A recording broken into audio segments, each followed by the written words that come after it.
Μεταξύ 12.30 με 1 το μεσημέρι, στις 23 Ιουλίου του 2025, ξέσπασε η μεγαλύτερη πυρκαγιά στην πρόσφατη ιστορία της Κύπρου. 250 πυροσβέστες, 75 πυροσβεστικά οχήματα, 14 αεροσκάφη και μεγάλος αριθμός εθελοντών επιχειρούσαν επί 48 ώρες μέχρι να τη σβήσουν. Στο διάστημα αυτό, η πυρκαγιά άφησε πίσω 2 νεκρούς, 10 τραυματίες, εκ των οποίων 2 σοβαρά, και τεράστιο αριθμό απανθρακωμένων ζώων. Κάηκαν συνολικά 120 τετραγωνικά χιλιόμετρα, το 1,3% δηλαδή της συνολικής χερσαίας επικράτειας της Κύπρου. 191 σπίτια υπέστησαν ζημιές, εκ των οποίων 93 καταστράφηκαν ολοσχερώς. Η πυρκαγιά μάλλον τέθηκε κακόβουλα, σε σημείο πλησίων του χωριού Μαλλιά, όπου διατηρούνταν ένας από τους εκατοντάδες παράνομους σκουπιδοτόπους που έχουμε στην Κυπριακή Ύπαιθρο. Τώρα, πάνω από τις στάχτες και τα αποκαΐδια, προσπαθούμε να καταλάβουμε τι έγινε και τι γίνεται πάντα. Σε αυτό το podcast θα μιλήσουμε για τις πυρκαγιές, συζητώντας με έναν από τους πιο εξειδικευμένους Έλληνες σε διεθνές επίπεδο στο θέμα αυτό, τον Δόκτωρ Γαβριήλ Ξανθόπουλο. Έρμα Podcast. Podcast για πρόσωπα και καταστάσεις που ενδιαφέρουν.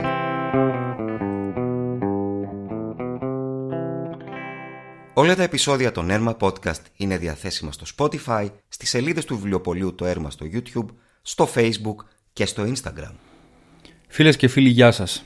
Αυτό το podcast δεν ήταν προγραμματισμένο να γίνει, δυστυχώς όμως τα τραγικά γεγονότα με την πυρκαγιά στην ορεινή Λεμεσό και τα όσα επακολούθησαν σε επίπεδο δημοσίου διαλόγου ανέδειξαν την ανάγκη να καταλάβουμε καλύτερα τι συμβαίνει. Πώς γίνεται οι πυρκαγιές να γίνονται όλο και πιο καταστροφικές, ενώ οι εξοπλισμοί και τα σχέδια αντιμετώπισης, όπως διακηρύσσεται τουλάχιστον, να αναβαθμίζονται συνεχώς. Τα φώτα του επί του θέματος θα μας δώσει ο Δόκτωρ Γαβριήλ Ξανθόπουλος, δασολόγος, απόφοιτος του Αριστοτελείου Πανεπιστημίου με PhD στην δασολογία και εξειδίκευση στις δασικές πυρκαγιές από το Πανεπιστήμιο της Μοντάνα των ΗΠΑ. Δραστηριοποιείται στην έρευνα για τις δασικές πυρκαγιές στην Ευρώπη για 3 δεκαετίες τουλάχιστον και για όσους ασχολούνται γνωρίζουν πως είναι ένας από τους σημαντικότερους επιστήμονες στον τομέα του. Να πούμε επίσης ότι συνδέεται ο κύριος Ξανθόπουλος και με την Κύπρο επαγγελματικά, μιας και είναι ο άνθρωπος που εκπώνησε την πολύ πρόσφατη σημαντική μελέτη για τις δασικές πυρκαγιές στον τόπο μας και την οποία παρουσίασε τον περασμένο Μάρτιο ενώπιον των αρμόδιων αξιωματούχων της Δημοκρατίας. Κύριε Ξανθόπουλε, χαίρετε. Ευχαριστούμε που δεχτήκατε την πρόσκλησή μας για αυτή τη συζήτηση. Χαιρετώ εσάς και τους ακροατές σας. Να είστε καλά. Θα ξεκινήσω με αυτό που νομίζω πως θέλουν να ρωτήσουν πιο πολλοί άνθρωποι αυτή τη στιγμή. Με δεδομένη και την εμπειρία και τη γνώση σας για την δασική πραγματικότητα της Κύπρου, τι πάει λάθος και σχεδόν κάθε 2 χρόνια περίπου καίγονται όλο και μεγαλύτερες εκτάσεις με δραματικές κάθε φορά συνέπειες. Πού υστερούμε, τι φταίει? Το τι φταίει, αν κοιτάξουμε παγκοσμίως, θα δούμε ότι το πρόβλημα ισχύει παγκοσμίως.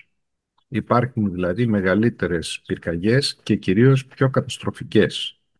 Υπάρχουν διάφορες αναλύσεις για το τι φταίει. Ένας παράγοντας που πάντα αναφέρεται είναι η αλλαγή του κλίματος, η οποία μας δίνει ημέρες με ακραία καιρικά φαινόμενα που με τη σειρά τους δημιουργούν μεγάλα προβλήματα για τον δασοπυροσβεστικό μηχανισμό, αυξημένα προβλήματα, αλλά φταίει παράλληλα και μια σειρά από άλλους παράγοντες, μεταξύ των οποίων είναι η εγκατάλειψη της υπαίθρου, δηλαδή ότι καλλιεργούνται λιγότερα μέρη τα οποία συνήθως αποτελούν και χώρο για όπου μπορείς να σταματήσεις μια φωτιά, εγκαταλείπονται καλλιέργειες που είναι κοντά σε δάση, μέσα σε δάση, άρα και εκεί χάνεται το πλεονέκτημα του να έχεις μια περιοχή που μπορείς να σταθείς με κάποια ασφάλεια για να πολεμήσεις. Η βλάστηση η οποία δημιουργείται μέσα σε εγκαταλελειμμένους αμπελώνες ή ελαιώνες έχει πάρα πολύ χόρτο, άρα εκεί φεύγει πάρα πολύ γρήγορα η φωτιά. Αν αυτό συνδυαστεί με τις ακραίες καιρικές συνθήκες, όπως την προχθεσινή φωτιά στην Λεμεσό, που είχαμε 20% υγρασία στα μάλια την ώρα που ξεκίνησε, σχετική υγρασία στην ατμόσφαιρα, αυτό σημαίνει πολύ χαμηλή υγρασία της κάψιμης ύλης, της νεκρής, της λεπτής κάψιμης ύλης των χόρτων, των βελονών από τα πευκοδάση κτλ. Εκεί λοιπόν έχεις πάρα πολύ μεγάλη πιθανότητα κάθε κάφτρα να ανάψει καινούργια φωτιά. Είναι το πιο Μάλιστα. δύσκολο πράγμα για τους πυροσβέστες, διότι μπορούν να βρεθούν ανα πάσα στιγμή εγκλωβισμένοι. Και όχι μόνο για τους πυροσβέστες, και για τους ανθρώπους, τους εθελοντές που πάνε να βοηθήσουν, αλλά και αυτούς που προσπαθούν να φύγουν. Που Μμμ. μπαίνουν σε ένα αυτοκίνητο για να φύγουν και ξαφνικά μπορούν να βρουν μπροστά τους φωτιά. Ναι, είναι ενδεικτικό σε αυτό που λέτε, ότι αν δει κανείς φωτογραφίες μετά την πυρκαγιά στην περιοχή, είναι καμένες ολόκληρες εκτάσεις, και κάποια σημεία που είναι αμπελώνες, οι οποίοι είναι καλά οργωμένοι, περιποιημένοι, είναι ανέπαφα. Είναι φοβερό αυτό το πράγμα. Αυτό είναι γεγονός και είναι ένα από τα πράγματα που έχουμε αναδείξει σε ένα ερευνητικό πρόγραμμα που έχουμε που λέγεται Res Alliance αυτόν τον καιρό, και το οποίο μία από τις πολιτικές τις οποίες προτείνουμε είναι ακριβώς η συνεργασία των αρχών με τους καλλιεργητές, Μμμ. ώστε να ενσωματωθούν στις αντιπυρικές ζώνες, στον όλο σχεδιασμό, τέτοιες καθαρισμένες ζώνες, να δοθούν κίνητρα ώστε να είναι τελείως καθαρισμένες στη συγκεκριμένη περίοδο, γιατί είναι πιο οικονομικό, αποτελεσματικά και επιχειρησιακά. Και αντί να έχουμε μια γυμνή αντιπυρική ζώνη που προσπαθούμε να τη διατηρήσουμε καθαρή, πληρώνοντας grader, bulldozers κτλ. Κάθε χρόνο 1 έως 2 φορές, το να το κάνει αυτό ο καλλιεργητής και να παίρνει την καλλιέργεια του, να παίρνει το αποτέλεσμα της καλλιέργειας χωρίς να έχουμε ένα γυμνό τόπο, ο οποίος γυμνός τόπος και παραγωγικός δεν είναι, αλλά σιγά σιγά χάνεται και το χώμα. Δηλαδή υπάρχει Ναι. διάβρωση. Άρα λοιπόν θέλει πολιτικές, και αυτά είναι μέρος μιας πρόληψης. Και Και αυτή η πρόληψης πρόληψη και μιας μεγαλύτερης ενδεχομένως συζήτηση πρέπει να γίνει, ειδικά εδώ στην Κύπρο, που έχει να κάνει με το παραγωγικό μοντέλο. Ότι δηλαδή η το εγκατάλειψη ίδιο της είναι και στην υπαίθρου είναι. Ελλάδα, μην νομίζετε. Το ίδιο είναι και Ναι, στην Ελλάδα. Και αν δούμε τις στατιστικές, όλες οι μεσογειακές χώρες έχουν μεγάλη απώλεια πληθυσμού. Αυτό έχει να κάνει με τις πολιτικές τις γενικότερες, έχει να ναι, κάνει με τον τρόπο με τον οποίο λειτουργεί ο τομέας της παραγωγής σήμερα, αν μπορούν οι μικροκαλλιεργητές να δουλέψουν και το καθεξής. Αυτό λοιπόν είναι κάτι που εγώ το περιλαμβάνω μέσα στην πρόληψη, το περιλαμβάνω μέσα σε αυτό που λέμε, εγώ το λέω μαλακή πρόληψη, soft, σε σχέση με την σκληρή, ας πούμε, την μμμ, επιχειρησιακή πρόληψη που έχει να κάνει με το να κάνω αντιπυρικές ζώνες, να κάνω κουρνούς, να κάνω δεξαμενές υδρολειψίας και ούτω καθεξής. ναι, Εκεί λοιπόν είναι ένας από τους παράγοντες. Ο άλλος παράγοντας που είναι σημαντικός είναι το γεγονός ότι χτίζουμε σε επαφή με το δάσος. Είναι οι ζώνες μίξης δασών οικισμών μμμ, για τον κλασικό ορισμό που ξεκίνησε από την Αμερική, από την Καλιφόρνια, από τη δεκαετία του 70 και επεκτάθηκε στον υπόλοιπο κόσμο, καθώς συνεχώς αναπτύσσονται τέτοιες ζώνες παντού και είναι μεγάλος πονοκέφαλος για τους πυροσβέστες. Να προσθέσουμε δε σε αυτό το γεγονός ότι εκεί που έχουμε την εγκατάλειψη της υπαίθρου, πολλά από τα χωριά έχουν πλέον λιγότερο πληθυσμό, είναι πληθυσμός ο οποίος είναι ηλικιωμένος πια, και επίσης τα αμπέλια, όχι τα αμπέλια μόνο, οι κήποι, τα λαχανικά που είχαν από γύρω και τα λοιπά, αυτά που ήταν σε μια ζώνη γύρω από το χωριό, εκεί που βγάζαν το φαγητό τους, αυτά έχουν ναι, εγκαταλειφθεί. Άρα τώρα όταν φτάνει η φωτιά μπαίνει μες στο χωριό. Εκεί λοιπόν, αν δεν το αντιμετωπίσουμε αυτό, πάντα οι πυροσβέστες είναι αναγκασμένοι να δώσουν προτεραιότητα στους ανθρώπους που βρίσκονται στα σπίτια.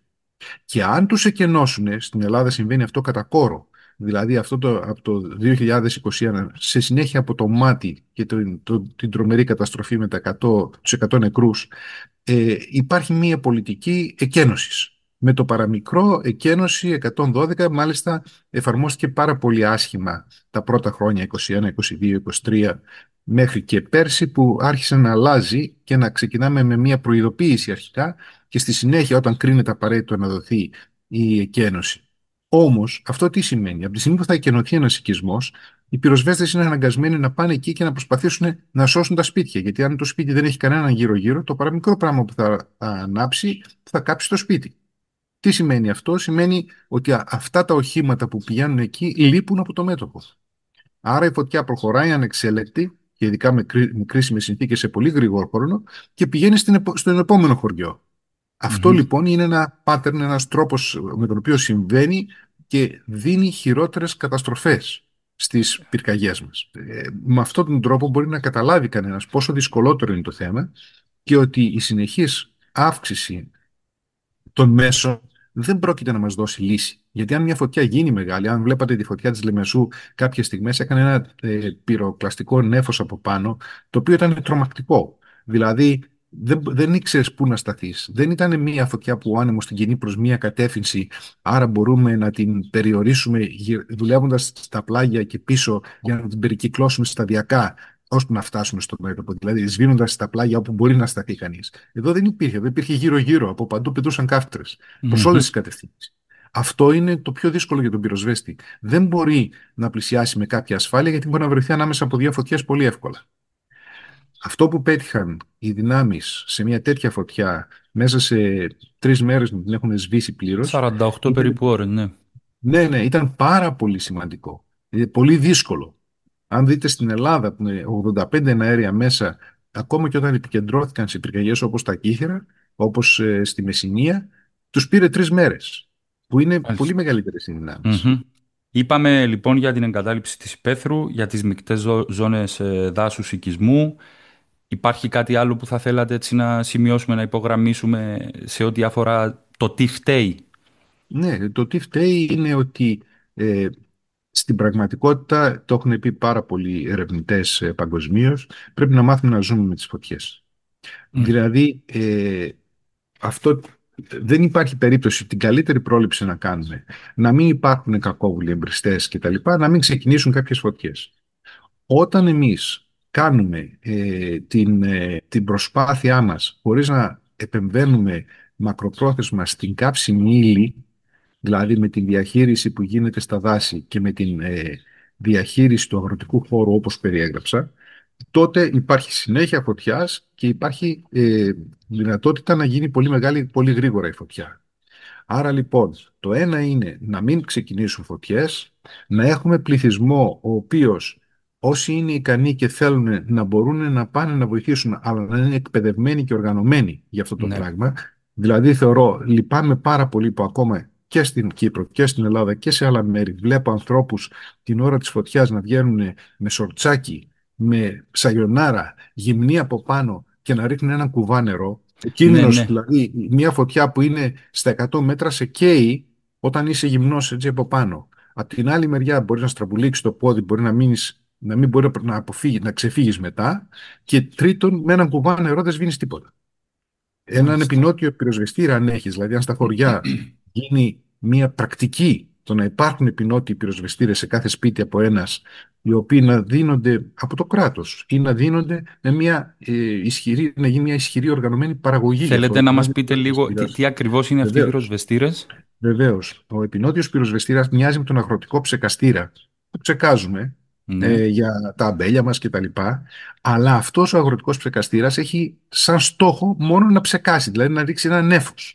Ενώ ο επεινότιος πυροσβεστήρας έχει διαφορετικό στόμιο και πετάει με πολύ μεγάλη δύναμη, μπορεί να φτάσει και 10 μέτρα και 15 μέτρα, συνήθως είναι στα 8 με 10 μέτρα, πολύ καλή βολή, που μπορεί να είναι είτε συγκεντρωμένη για να χτυπήσει τη βάση ενός θάμνου, να σβήσεις μια τέντα σε ένα σπίτι, να φτάσεις στην σκεπή σου, και μπορεί να είναι και να το κάνεις και νέφος για να σβήσει πιο αποτελεσματικά. Πρέπει να ξέρουμε ότι το νέφος είναι πολύ πιο αποτελεσματικό, αλλά δεν φτάνει μακριά. Οπότε ανάλογα με τον άνεμο και ανάλογα με την απόσταση που μπορούμε να πλησιάσουμε, χρησιμοποιούμε την βολή αυτή. Στον δικτυακό μας τόπο, στο Ινστιτούτο μου, στο fria.gr, fria.gr, έχουμε στην πρώτη σελίδα ένα βιντεάκι για το τι πρέπει να ξέρει ο πολίτης για τις πυρκαγιές. Στα ελληνικά είναι αυτό.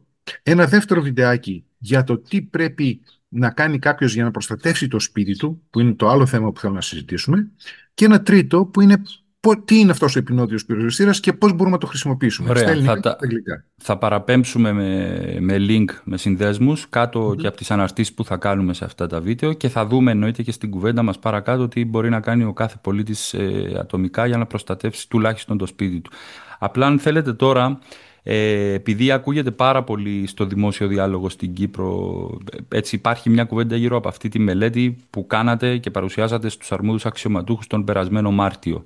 Θέλω να μας πείτε, αν γίνεται, να μας δώσετε να καταλάβουμε τι προβλήματα ανέδειξε, ποιες λύσεις προτείνατε, πού δηλαδή είδατε ότι υστερούμε και μπορούμε να βελτιωθούμε, και αν μπήκαν αυτές οι προτάσεις σας σε τροχιά υλοποίησης ή αν δεν μπήκαν, γιατί δεν μπήκαν. Λοιπόν, η μελέτη αυτή είχε σαν στόχο να δούμε πού υπάρχουν προβλήματα σε σχέση με τον τρόπο λειτουργίας σήμερα, ξεκινώντας από την καταστολή. Εκεί αυτό που μπορώ να πω είναι ότι βλέποντας τα αποτελέσματα σε σχέση με τη δυσκολία των αντιπυρικών περιόδων που υπάρχει στην Κύπρο, είναι, θα έλεγα, ιδιαίτερα εντυπωσιακά θετικά τα αποτελέσματα των προσπαθειών και του τμήματος δοσών και της πυροσβεστικής. Αν δούμε τις δυνάμεις τις οποίες έχουν σε σχέση με τη δυσκολία την οποία έχουν να αντιμετωπίσουν. Ναι. Παρόλα αυτά, εχθρός του καλού είναι το καλύτερο και φυσικά κανένας μας δεν θέλει να έχει αυτές τις καταστροφές. Εκεί λοιπόν χρειάζεται μία αναδιανομή, αυτό είδαμε, του χώρου ευθύνης. Ο τρόπος με τον οποίο είναι σήμερα ο χώρος ευθύνης του Τμήματος Δασών και της πυροσβεστικής υπηρεσίας δεν είναι αυτό που θα έλεγα ορθολογικός και δεν λαμβάνει υπόψη του αυτό το οποίο έχει συμβεί, έχει συντελεστεί τα τελευταία χρόνια, που είναι η εγκατάλειψη της υπαίθρου. Η εγκατάλειψη της υπαίθρου σημαίνει ότι μέσα στις καλλιέργειες αρχίζουν και βγαίνουν εκεί που εγκαταλείπονται. Βγαίνει η δασική βλάστηση, βγαίνουν θάμνοι, πάρα πολλά χόρτα και το καθεξής, και η δυσκολία αντιμετώπισης της πυρκαγιάς αλλάζει. Ταιριάζει περισσότερο στην καταστολή του δασικού σώματος, του τμήματος δασών, και όχι του πυροσβεστικού σώματος. Ότι περιοχές δηλαδή που ήταν αγροτικές και επιλαμβάνεται ως αυτές οι πυροσβεστικοί, αυτή τη στιγμή γίνονται ας πούμε Σε μεγάλο, αγροδασικές και ακριβώς. είναι πιο αποτελεσματικό το τμήμα δασών λόγω εκπαίδευσης να επιχειρεί εκεί. Σαφώς, και Μάλιστα. επίσης είναι και η κατανομή μη ορθολογική, με την έννοια ότι ο χώρος του τμήματος δασών είναι το δασικό σύμπλεγμα, το κεντρικό πάνω στον ορεινό όγκο, συν 2 χιλιόμετρα γύρω-γύρω. Ναι. Αυτό δημιουργεί μια λογική όπου κάπου έχεις ένα μικρό δάσος και όλη η περιοχή γύρω του 2 χιλιόμετρα είναι και αυτή του τμήματος δασών. Εκεί τι πρέπει να κάνει το τμήμα δασών? Να φέρει ένα πυροσβεστικό όχημα για ένα μικρό δασάκι που είναι Μμμ. άσχετο, ξεκομμένο? Εκεί λοιπόν προτείναμε, αφού κάναμε και επιτόπου δουλειά και με ανάλυση GIS στον υπολογιστή, προτείναμε ένα διαχωρισμό ο οποίος είναι πιο ορθολογικός. Κάποιες περιοχές πηγαίνουν, επειδή είναι πιο κοντά στον αγροτικό χώρο και είναι πιο κοντά στο αντικείμενο της πυροσβεστικής που έχει να κάνει με την προστασία πάνω απ' όλα των οικισμών, των καλλιεργειών και των ανθρώπινων δραστηριοτήτων, και είναι κοντύτερα στις περιοχές που έχει μεγάλες δυνάμεις, εκείνο προτείναμε να μεταφερθεί στην πυροσβεστική. Ναι. Από την άλλη μεριά, ένα σημαντικό μέρος, τις πιο δύσκολες φωτιές, αυτές που έχουν πιο πολύ δασική βλάστηση, να πάνε στον τομέα ευθύνης του τμήματος δασών, και αυτό να μπορέσει να γίνει πιο οργανωμένο, δηλαδή να είναι πιο εύκολο να φτάσει κάπου το τμήμα δασών χωρίς να στερούνται οι περιοχές που θα περάσουν στο τμήμα της πυροσβεστικής. Εκεί θα έχει η πυροσβεστική την ευθύνη της. Φυσικά, μέσα στο χώρο των τμήματος δασών υπάρχουν περιοχές που έχουν οικισμούς. Εκεί θα παραμείνουν οι σταθμοί της πυροσβεστικής, γιατί προφανώς πρέπει να υπάρχει προστασία των οικισμών και από φωτιά αστικού τύπου, αλλά και από φωτιά που θα φτάσει στον οικισμό. Ναι. Με αυτόν τον τρόπο μπορούμε να πετύχουμε αποτελέσματα, να αυξήσουμε την αποτελεσματικότητα, χωρίς να αυξάνουμε το κόστος υπερβολικά, και να γινόμαστε δηλαδή πιο αποδοτικοί σε αυτό το οποίο κάνουμε. Οι λέξεις είναι στα αγγλικά effectiveness και efficiency. Θέλουμε Μμμ. και τα δύο. Μάλιστα. Παρ' όλα αυτά, είχαμε έναν στόχο, δηλαδή μου δόθηκε σαν στόχος αυτός, και συμφωνώ με αυτόν για τις συνθήκες που υπάρχουν στην Κύπρο, ότι σε 10 λεπτά θα πρέπει να έχουμε την πρώτη επέμβαση οπωσδήποτε παντού. Αυτό σημαίνει συγκεκριμένες αποστάσεις, συγκεκριμένους χρόνους κίνησης των οχημάτων.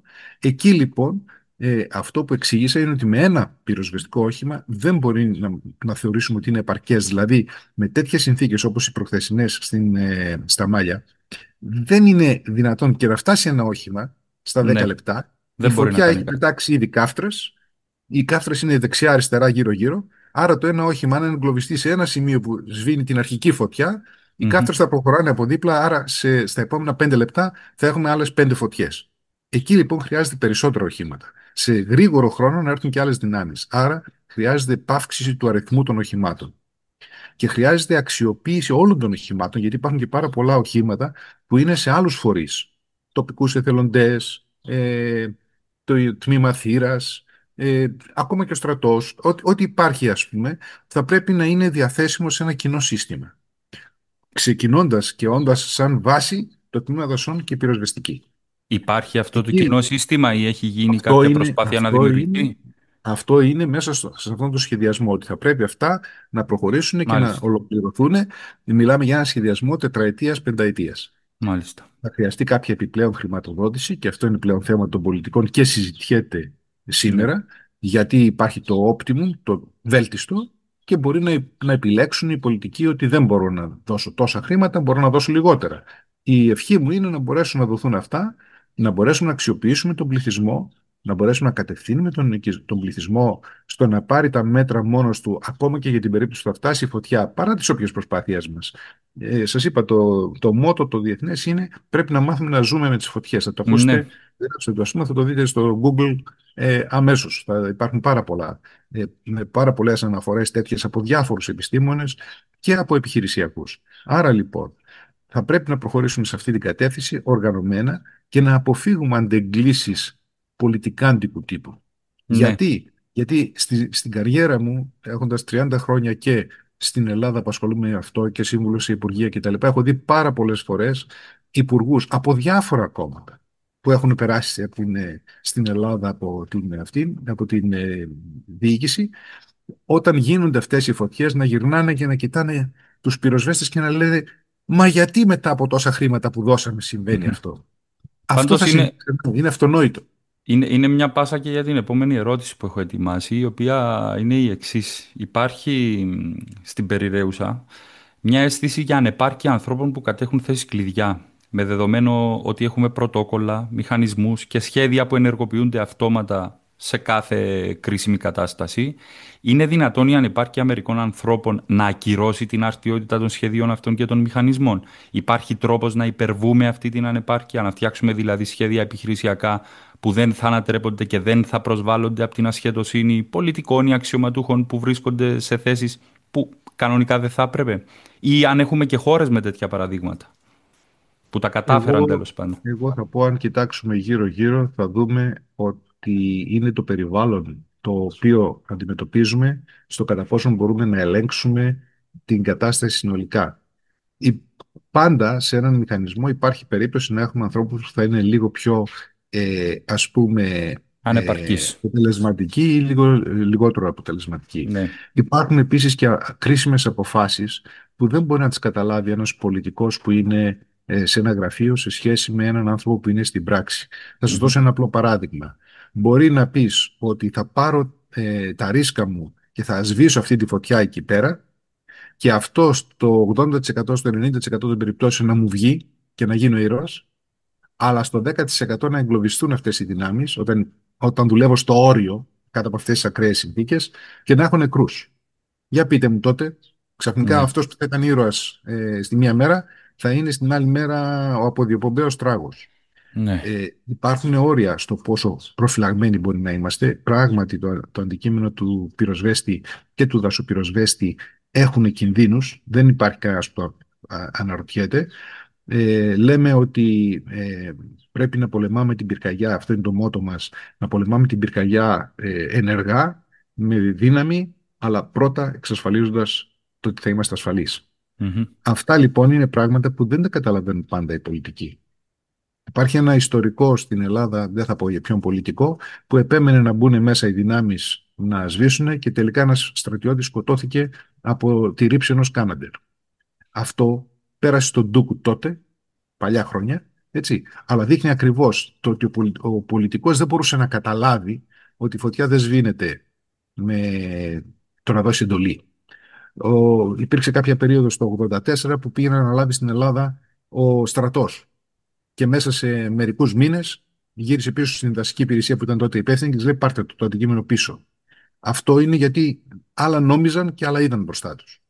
Μμμ. Οι πυρκαγιές είναι πολύ δύσκολο αντικείμενο, είναι πολύπλοκο αντικείμενο και θέλει πολύ καλή οργάνωση και συνεργασία σε όλους τους τομείς και να αποφευθεί αυτό που αγγλικά λέγεται turf battle, δηλαδή αυτό είναι δικό μου, μη μου το πειράζεις. Αν η λογική λέει να το πειράξουμε, ας κάτσουμε να το αναλύσουμε γιατί πρέπει να το πειράξουμε.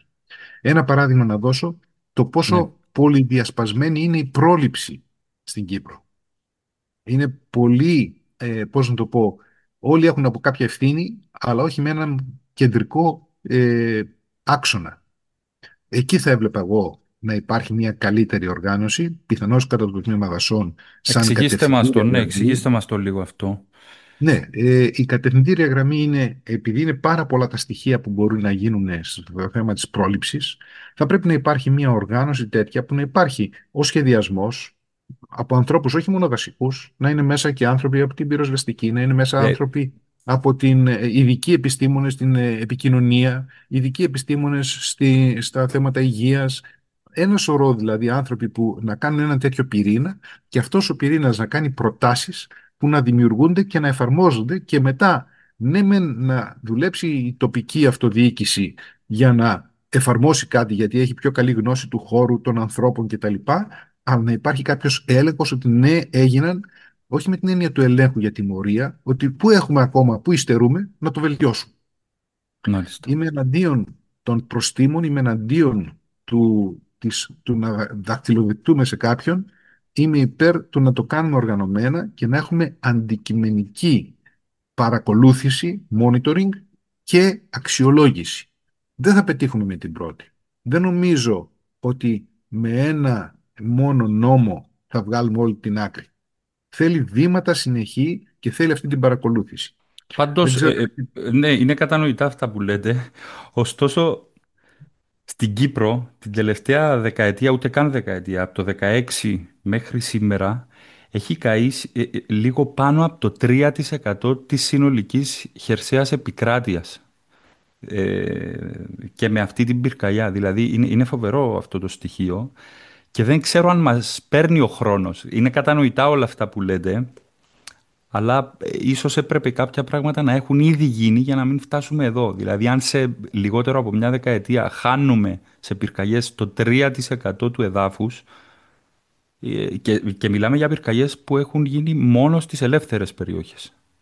Ναι, Ναι, εδώ δεν πέρα είναι. ενδεχομένως να πρέπει να αναζητηθούν, χωρίς να είναι αυτός σκοπός τώρα αυτό που λέω, αλλά να πρέπει να αναζητηθούν και ευθύνες γιατί μείναμε πίσω.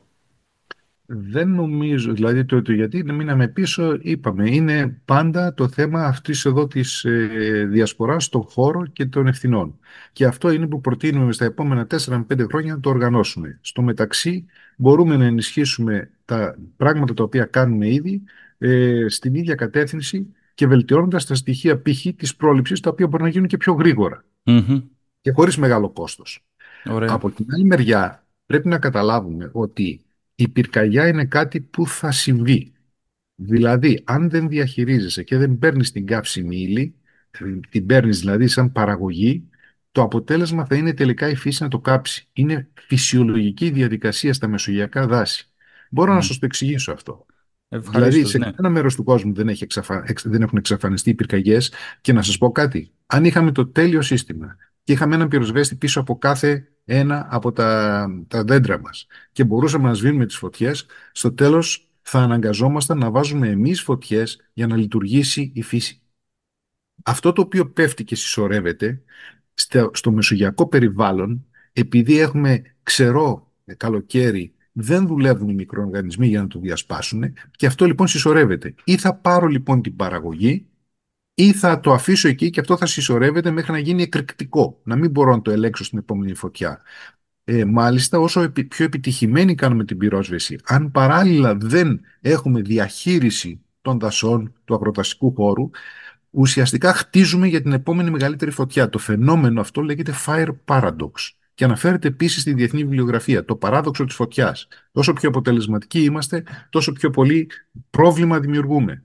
Ο μόνος τρόπος να το αντιμετωπίσουμε είναι αυτή η προληπτική διαχείριση και βέβαια είναι καλό να είναι μέσα στα πλαίσια της διαχείρισης και όχι απλώς του καθαρισμού της καύσιμης ύλης. Ο καθαρισμός καύσιμης ύλης κοστίζει. Η διαχείριση μου δίνει και προϊόν και μου κάνει πιο καθαρά και ωραία περιποιημένα δάση που παράγουν με μεγαλύτερους ρυθμούς αυτό που θέλω εγώ, την καλή ξυλία, που μου έχουν καλύτερη πρόσβαση, που μου είναι καλύτερα αισθητικά, τουριστικά και ούτω καθεξής. Είναι συνολικό το θέμα και πρέπει να το δούμε σε βάθος. Σας εξηγώ και πάλι, είναι πολυπαραγοντικό. Ναι, Και κατανοητό. οι εύκολες λύσεις του στυλ που προσπαθεί σήμερα σε ευρωπαϊκό επίπεδο η πολιτική προστασία δεν είναι επαρκής. Η πολιτική προστασία δίνει έμφαση στο μετά. Αφού γίνει η φωτιά, το να μην πάθω ζημιές, να μην πάθω καταστροφές. Αυτό είναι όμως και να μην χάσω ζωές κτλ. Αυτό δεν φτάνει. Αν δεν κοιτάξω το πρώτο μέρος, δεν θα έχω τη λύση. Και γι' αυτό ακριβώς βλέπετε ότι ενώ έχει ενισχυθεί τόσο πολύ η πολιτική προστασία, δεν έχει λυθεί το πρόβλημα στην Ευρώπη, δεν έχει λυθεί στην Αμερική, δεν έχει λυθεί πουθενά.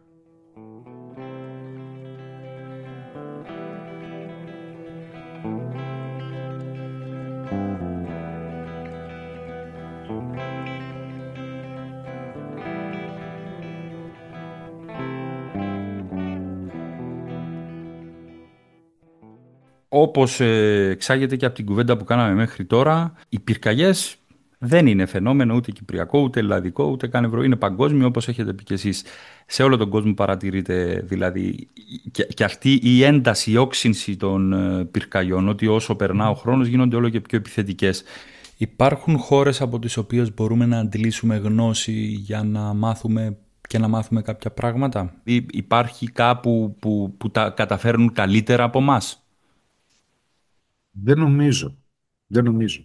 Δηλαδή, επειδή παντού δίνεται η έμφαση στην καταστολή, το αποτέλεσμα είναι το ίδιο. Όταν από κάτω το υπόβαθρο είναι τέτοιο που είναι έτοιμα τα πράγματα να γίνει η καταστροφή.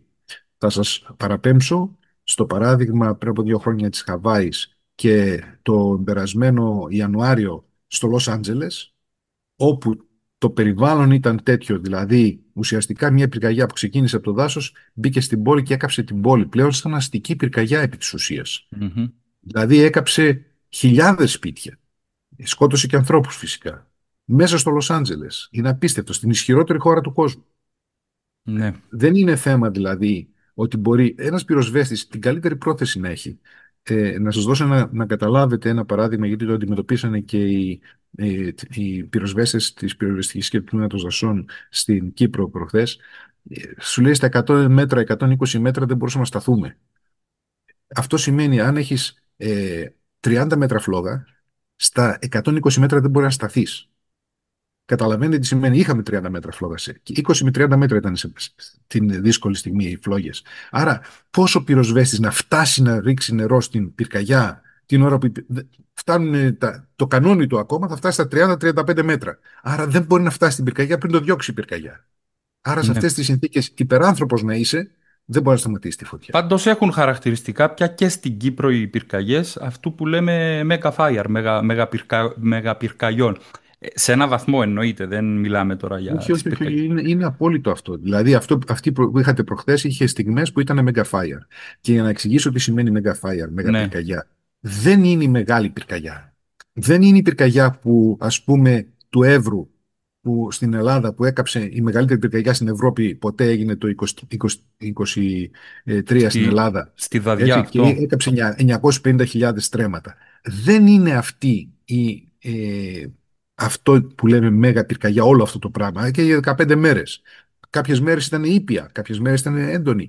Εκείνη η έντονη στιγμή είναι αυτό που λέμε μέγα πυρκαγιά. Εκεί που είναι τέτοια η συμπεριφορά της φωτιάς, που ό,τι δυνάμεις και να έχουμε, δεν μπορούμε να τη σταματήσουμε. Αυτό είναι σε παγκόσμιο επίπεδο. Ο ορισμός του Μμμ. μεγαπυρκαγιά έτσι βγήκε. Τώρα το πώς το χρησιμοποιεί ο καθένας, γιατί πολλοί δεν καταλαβαίνουν αυτό που λέμε και νομίζουν ότι είναι η πυρκαγιά που έκαψε μεγάλη έκταση. Όχι. Μπορεί μια πυρκαγιά να είναι σχετικά μικρή, αλλά να έχει 4 ώρες εξάπλωσης τέτοιες που δεν μπορεί να κάνει τίποτα. Όπως ήταν της Μάλιστα. Λεμεσού.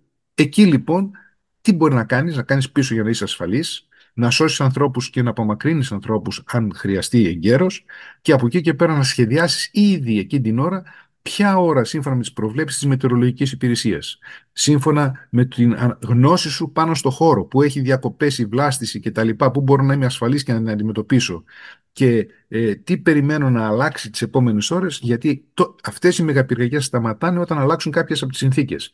Είτε η τοπογραφία, είτε η βλάστηση, είτε η μετεωρολογία. Βλέποντας λοιπόν μπροστά, με ένα αντικειμενικό σχεδιασμό, με σωστούς επιστήμονες που μπορούν να το κάνουν αυτό και να είναι και γνώστες της πράξης, αυτοί μπορούν να σου πούνε: εκεί μπορούμε να κάνουμε μια αντιπυρική ζώνη με τις μπουλντόζες, εκεί μπορούμε να κάνουμε αυτό, γιατί θα φτάσει η πυρκαγιά τότε που θα μας βολεύει. Μάλιστα. Αυτούς τους Και επιστήμονες είδατε να τους έχουμε στην Κύπρο. υπάρχουν τέτοιοι επιστήμονες, αλλά μπορούμε να βελτιώσουμε περαιτέρω σε αυτή την κατεύθυνση.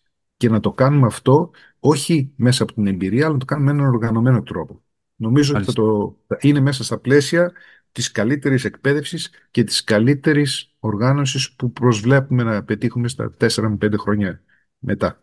Ωραία. Ελπίζουμε να προλάβουμε κιόλας και πάμε έτσι προς το τέλος εν κατακλείδη. Θέλω να μου πείτε κάτι που είναι καλό να εμπεδώσει ο κόσμος σε Κύπρο και Ελλάδα προφανώς. Οι κοινωνίες μας συνολικά δηλαδή να καταλάβουμε σχετικά με τις πυρκαγιές και να κλείσουμε με αυτό. Ναι. Πρώτον, ότι πρέπει να μάθουμε να ζούμε τις πυρκαγιές. Πρέπει όταν τα σπίτια μας είναι κοντά σε βλάστηση να λάβουμε τα μέτρα μας ώστε να είναι τέτοια που εμείς να ξέρουμε τι να κάνουμε, πότε πρέπει να φύγουμε. Αν το σπίτι μου δεν μπορώ να το υπερασπίσω, είναι σε τέτοια θέση ή με τέτοια υλικά κτισμένο ή έχει τόση βλάστηση γύρω-γύρω που δεν μπορώ να την υπερασπίσω, έχοντας καθαρίσει από γύρω, έχοντας βάλει παντζούρια, σκεπή που να μην καίγεται, αλλά αν δεν είναι αυτά, θα πρέπει να φύγω. Αλλά τουλάχιστον να ξέρω να κλείσω το σπίτι μου, να κλείσω παντζούρια, παράθυρα, οτιδήποτε, να αφήσω ανοιχτή την πόρτα του κήπου μου για να μπορεί να μπει ένας πυροσβέστης, να μην χρειάζεται να χάσει χρόνο για να σπάσει την πόρτα μου και να την βρω σπασμένη εκ των υστέρων, και να φύγω εγκαίρος ή να φύγω νωρίς εγκαίρος και να απομακρυνθώ με ασφάλεια, εφόσον βλέπω ότι μπορώ να φύγω με ασφάλεια, ή αν μείνω να είμαι προετοιμασμένος για το τι θα συμβεί, δηλαδή να έχω πινότιο πυροσβεστήρα, όπως σας είπα, γιατί μπορεί να κοπεί το νερό, μπορεί να έχω κάποιο στόκ από νερό και να πετύχω το αποτέλεσμα που θέλω, εφόσον θεωρώ ότι το σπίτι μου είναι ασφαλές. Δεν πρέπει να φύγω την τελευταία στιγμή. Περίπτωση η φωτιά σκοτώνει στον ανοιχτό χώρο. Όπως έγινε και με τα άτομα που χαθήκανε μέσα στο αυτοκίνητό τους. Όπως έγινε στο μάτι. Είναι πάρα πολύ χαρακτηριστικό αυτό. Αυτό είναι το ένα μέρος. Δηλαδή να είναι προετοιμασμένος ο πολίτης. Οι υπηρεσίες πρέπει να γίνει η οργάνωση και να βελτιωθούν βήμα-βήμα, ακούγοντας τους καλύτερους επιστήμονες, και υπάρχουν επιστήμονες και στην Κύπρο και μπορώ να βοηθήσω κι εγώ αν χρειαστεί. Πάμε όμως από εκεί και πέρα. Πρέπει να ξεφύγουμε από το πολιτικό παιχνίδι που ένας να ρίχνει ευθύνες στον άλλον. Οποιοςδήποτε βρεθεί σε αυτή τη θέση, δεν είναι ότι δεν ήξερε, δεν έκανε, δεν διορθώνονται αυτά τα πράγματα από τη μια στιγμή στην άλλη. Είναι ένα ολόκληρο σύστημα, ένας ολόκληρος λαός που πρέπει να καταλάβει την καινούργια πραγματικότητα με την αλλαγή του κλίματος. Να επισημάνω δε ότι δεν θα έχουμε μόνο προβλήματα με τις πυρκαγιές, θα έχουμε προβλήματα και με τις βροχοπτώσεις, οι οποίες θα είναι πλέον πολύ πιο καταστροφικές εξαιτίας της αλλαγής του κλίματος. Και όταν έχουν καεί και όλα στα εδάφη, θα είναι πιο εύκολο να έχουμε διαβρώσεις και να έχουμε πλημμύρες. Ναι. Άρα λοιπόν πρέπει να είμαστε οργανωμένοι και ως προς αυτό. Οι λύσεις μας πρέπει να καταλάβουμε ότι είναι μακροπρόθεσμες και εκεί πρέπει να έχει γενναιότητα και να ακούσει τους επιστήμονες ο χώρος, ο πολιτικός.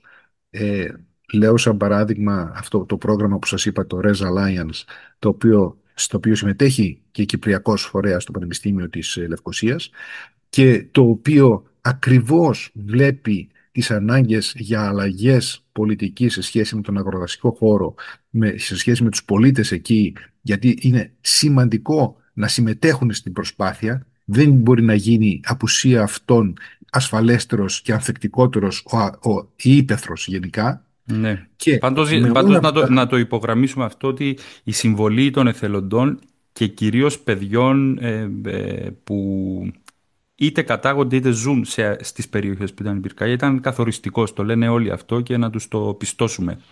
Στην κατάσβεση. Ήταν καθοριστικό στην κατάσβεση εννοώ. Είναι σαφές, γιατί ξέρουν τον τόπο και γιατί έχουν άμεσα το κίνητρο. Ναι. Αλλά χρειάζεται να είναι και οργανωμένοι, να έχουν και κάποια εργαλεία. Ναι. Σε πολλές περιπτώσεις είναι τα αγροτικά εργαλεία τα οποία χρησιμοποιούν. Και αυτοί που είναι έμπειροι, παλιά τι γινόταν? Παλιά ήταν οι άνθρωποι της υπαίθρου που σβήναν τις φωτιές. Αυτό έχει σε πολύ μεγάλο βαθμό χαθεί εκεί που λείπουν οι νέοι άνθρωποι. Κύριε Ξανθόπουλε, σας ευχαριστούμε πάρα πολύ για αυτή τη συζήτηση. Να είστε καλά. Εγώ σας ευχαριστώ. Προτείνω και πάλι να επισκεφθείτε το fria.gr, να δείτε μέσα και για το έργο Res Alliance και να βρείτε τα σχετικά links, αλλά να δείτε και τα βίντεο τα οποία σας ανέφερα και άλλα υλικά για την πρόληψη που έχουμε διαθέσιμα. Θα παραθέσουμε και εμείς συγκεκριμένα links, συνδέσμους. Να είστε καλά, ευχαριστούμε. Γεια σας. Έρμα Podcast. Podcast για πρόσωπα και καταστάσεις που ενδιαφέρουν.